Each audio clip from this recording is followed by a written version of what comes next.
Good evening. With less than 3 weeks to go to the election, the leaders of the four biggest parties at Westminster have been given a grilling by members of the public in a special edition of the BBC's Question Time. Jeremy Corbyn revealed he would stay neutral in the event of a new Brexit referendum, which he says a Labour government would deliver, while Boris Johnson was forced to defend the Conservatives' handling of the NHS and explain why voters should trust him. The studio audience in Sheffield also asked tough questions of the Liberal Democrat leader Jo Swinson on her plan to scrap Brexit if she becomes Prime Minister. And for the SNP, Nicola Sturgeon was quizzed whether she prioritised Scottish independence over Brexit. This report from our Deputy Political Editor John Pienaar in Sheffield contains some flash photography. He's looking confident, it's what he does, but this campaign's just getting going. Everything still to play for. Just look at Jeremy Corbyn. Young voters often like him, and he needs them. Tonight, though, he wants to reach more than just the converted. So does the Lib Dem leader Jo Swinson, maybe keen to build more momentum, and SNP leader Nicola Sturgeon. Looking forward to tonight, First Minister? Looking forward to it, yes. For them all, it's a big night. First up, the Labour leader, and from Jeremy Corbyn, a clear answer to the Brexit question that's dogged him. Will you campaign to remain or leave in the EU if elected? Why would anyone vote Labour without knowing the answer to that question? The answer was neither one, and his frustration showed. We will negotiate a credible leave deal with the European Union. Let me finish, please. I'm trying to answer the gentleman's question. Secondly, we will put that alongside Remain in a referendum. I will adopt a neutral stance so that I can credibly carry out the results of that to bring our communities and country together.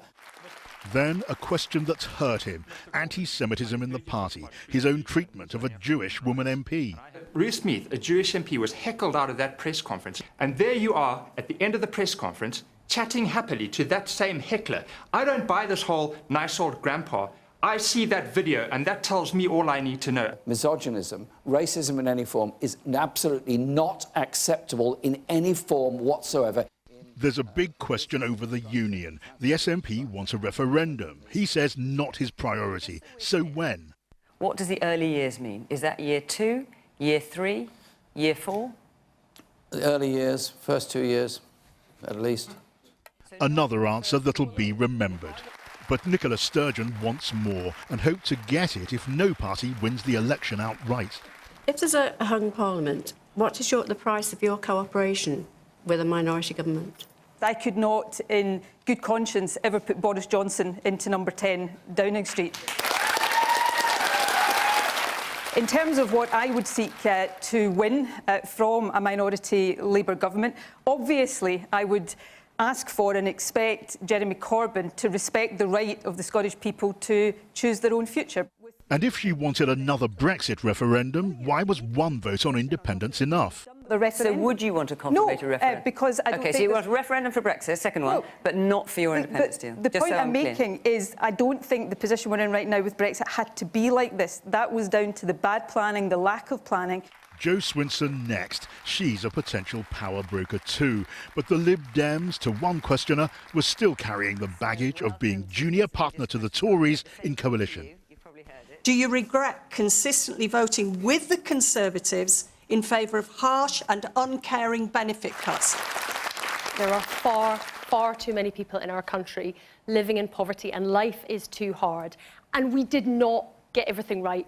The Lib Dem pledge to block Brexit came with a cost, the anger of leavers. Is revoking Article 50 confirming to 17.4 million people that you think we're stupid and didn't know what we were voting for? You want to leave, and I don't think that makes you a bad person, and I want to remain in the EU, and I hope you think that doesn't make me a bad person. You can disagree with me, but you lost. I haven't changed my view on whether I think we are better off in the European Union. But anger too from some who never wanted Brexit at all. But the Liberal Democrats stand in on a manifesto to unilaterally cancel Brexit, and the Electoral Pact has absolutely cost you my vote. You know, this is the essence of democracy. I am standing here and telling you honestly what I would do if I was elected as Prime Minister. I would revoke Article 50, and if you vote me into that position, I will do what I've said I will do. Then the one they all want out of his job, and straight away a tricky one for Boris Johnson, who's so often accused of bending and breaking the truth, this time to his face. How important is it for someone in your position of power to always tell the truth? I think it's absolutely vital. And I think that the issue of trust in politics is central to this election and fundamental to the corrosion of trust in politics at the moment. So why do you think you're being asked that question? Let's be clear, is the failure of politicians to deliver Brexit. Because the people of... Yes, hang on. We have a deal, and it's a good deal. It will allow us, it's a great deal. It's there, it's ready to go. It's as I never tire of saying, oven ready. So a potentially awkward moment used to make the case for Brexit. No shortage of tough ones, though. This one to the man who once compared Muslim women in burqas to bank robbers and letterboxes. Racist rhetoric in this country is completely rife. Will you admit that you have personally contributed to this and say the words, "I'm sorry"? Well, I want to say, yeah. I've written many millions of words in my life as a journalist, and I genuinely never intended to cause hurt or pain. What I was really doing was mounting a strong liberal defence of the right of women in this country to wear what they choose. And again, could the country believe what he says? Why on earth should I now believe yet another pledge that you will recruit an additional 6,000 GPs over the course of the next Parliament? Well, Richard, GPs have 5,000 more doctors this year than last year. We are making progress. Yes, of course I want more GPs, and of course I want more investment in the NHS. And we're putting in now the biggest ever cash boost into the NHS under this One Nation Conservative government. He'd survived the ordeal. They all did. Boris Johnson even seemed pleased, or at least relieved, with how it had gone. Trust is an issue for all the leaders in this campaign, and somehow they all seemed rather defensive. John Pinar, BBC News, Sheffield. So, what do voters watching at home make of the leaders' performances? Well, Rita Chakrabarti is in Norwich for us tonight. Rita. Well, Clive, Norwich is a city that is a city of two halves. There are two constituencies here, one Conservative, one Labour. So from this politically mixed place, we assembled a group of people to watch tonight's debate at a local performing arts centre, as it happens, and there were some very fiery reactions. Going for broke, young dancers at the arts centre showing off their moves. They're too young to follow the twists and turns of politics. But for our selected audience, what sort of performance do the party leaders put in tonight? 2 hours of heated debate, and that was just in this room. It's trying to appeal to everyone, isn't it? Yeah. It's a snapshot of opinion, but our selected audience was provoked and sometimes infuriated by what they were watching. They're an utter disgrace. Passions were running really high in this room during this debate. Could I have a quick show of hands? Who found the debate useful in terms of making up their mind how to vote? 3 people. Right, speaks volumes. It's just confirmed to me that, I mean, this is a one-issue election for me, like no other before. And I think we've all got kind of other issues, domestic issues that we'd like to see addressed. But I think we've seen over the last 3 years, government's been paralysed by Brexit. So for me, this is a Brexit election. Johnny, this debate, has it confirmed you in your opinion in terms of how you're going to vote, or has it confused you? It hasn't confused me, but I was undecided going into the debate. Having watched it for 2 hours, I've realised they are all flawed individuals. They are all weak leaders. They've all got bad track records. I can't trust any of them, and I still don't know who I'm going to vote for. Nicole, you were somebody who didn't put your hand up when I asked, had this debate helped you? Why not? No, because no one represented the younger demographic.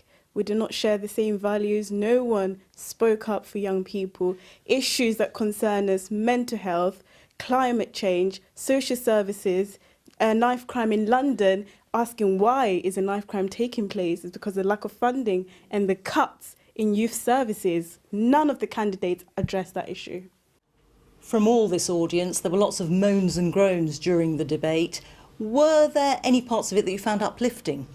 Yeah, I was quite convinced by Nicola Sturgeon, although I can't vote for her.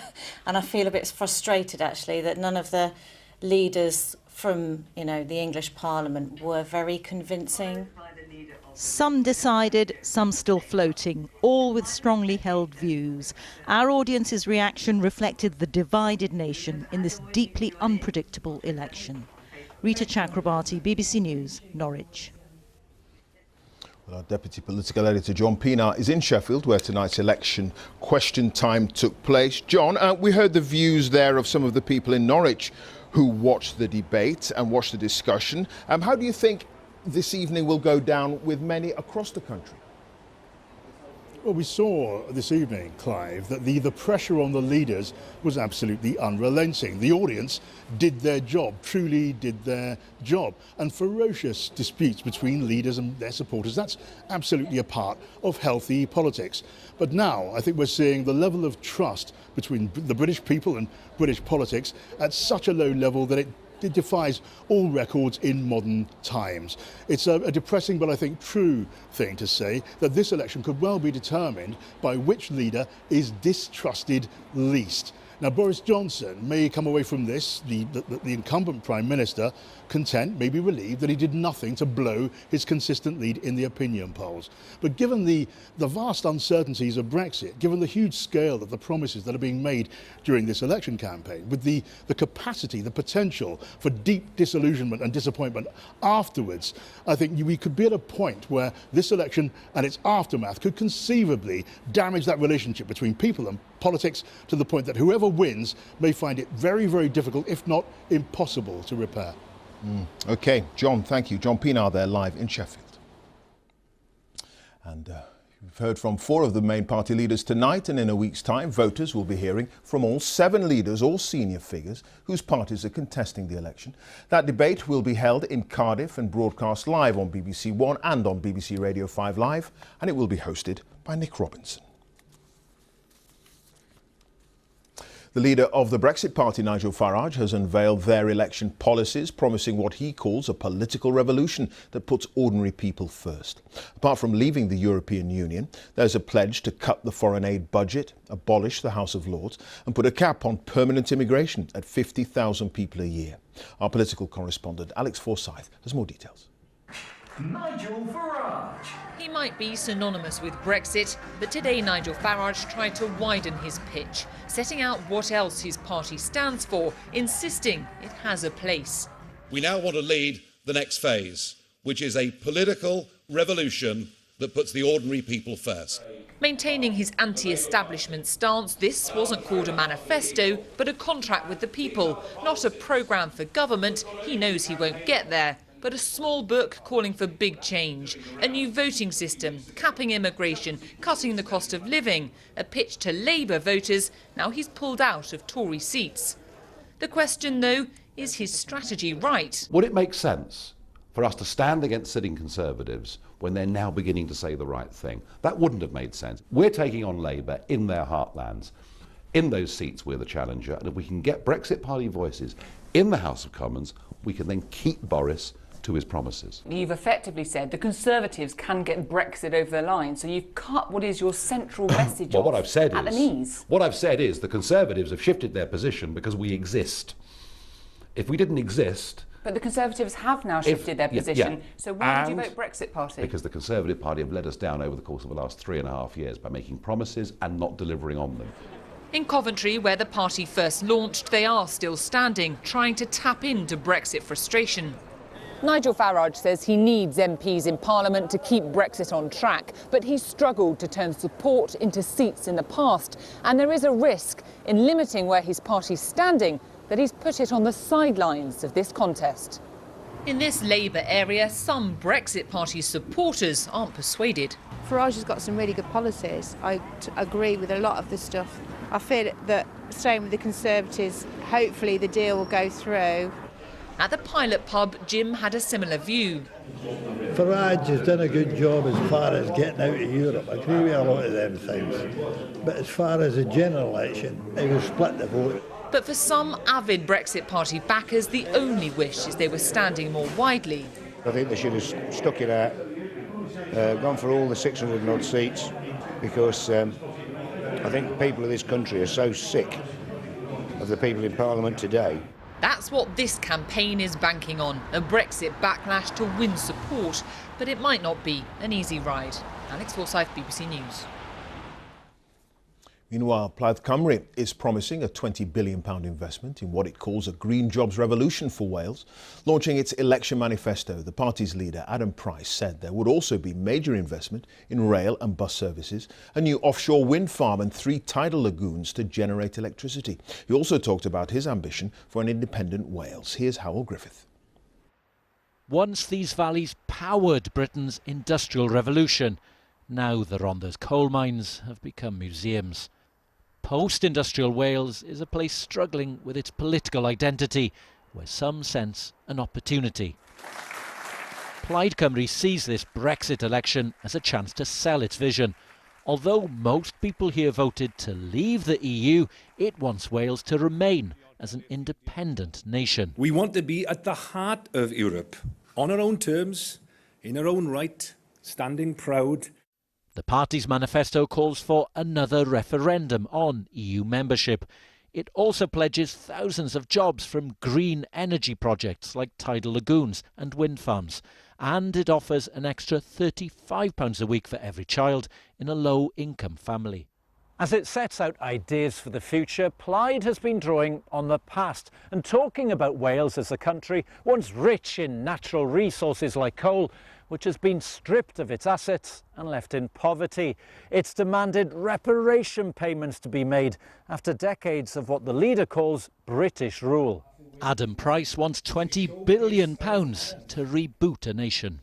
Who should pay this money? Well, what we're saying is the UK government should actually increase its level of infrastructure in investment. As a debt owed to Wales? As reparation payments? Look, as an investment in our own future. Exactly what the Welsh contribution to this. Some of these first-time voters say they are curious about independence, but are they persuaded to back Plaid? In theory, I am indie curious because I do like the idea, but I really don't see myself voting in that direction. I don't think people know the ins and outs of how like a trade deal would be formed, how we would get money into the country, what we would export. And I feel like because of that, it's a big stumbling block for people. Remaining in Europe, breaking out of the UK, Plaid hopes this manifesto can bring more voters on board. Howell Griffith, BBC News, Pontypridd.